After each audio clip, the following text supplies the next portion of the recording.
Kendaraan lapis baja MLS Shield 4x4 yang diproduksi oleh perusahaan Italia Tecna yang beroperasi dengan angkatan bersenjata Ukraina dinonaktifkan ke arah Swatovski.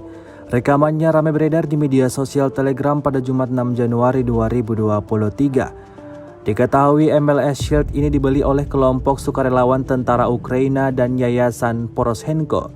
Pembelian tepatnya dilakukan oleh Yayasan mantan Presiden Ukraina, P. Poroshenko, bersama dengan organisasi publik Hormat Kanan, dengan bantuan Kedutaan Besar Ukraina di Italia dan Atase Militer Italia di Kiev.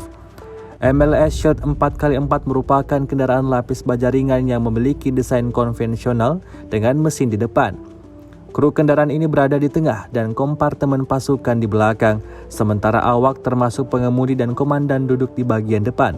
Lalu di bagian belakang lambung dapat menampung hingga 8 personel bersenjata lengkap.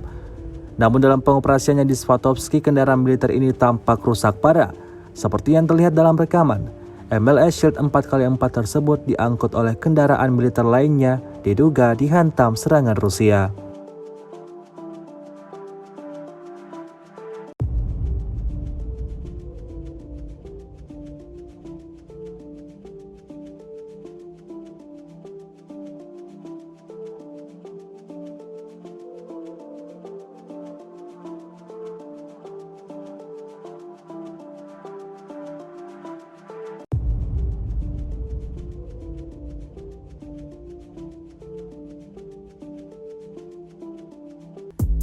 Rusia melaporkan secara total 359 pesawat Ukraina, 199 helikopter, 2.834 kendaraan udara tak berawak, 399 sistem rudal anti pesawat dieliminir sejak awal operasi khusus.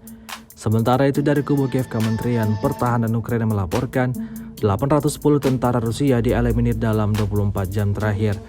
Total 109.720 prajurit Federasi Rusia meninggal sejak awal konflik hingga hari ke-317.